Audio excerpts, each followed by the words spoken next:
मेरा नाम उसामा जाफर है। मैं क्लास 8वीं में पढ़ता हूँ।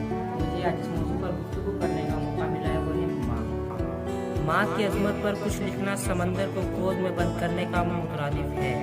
माँ की शफकत, खुलूस, बेलूस, मोहब्बत और कुर्बानी का दूसरा नाम है।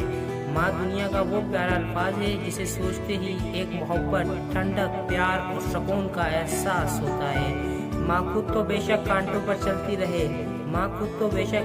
चलती रहे मगर औलाद को हमेशा फूलों के बिस्तर पर सुलाती है और दुनिया जहाँ के दुखों को अपने आंचल में समेटे, लब पर मुस्कुराहट सजाए रवां दवा रहती है।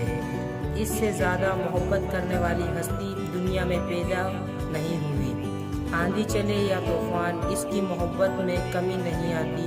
वो ना ही कभी एहसास जताती है और ना ही कभी मोहब्बतों का सिला मांगती है। अल्लाह ताला हम सब की माओं को सलामत रखे, आमीन।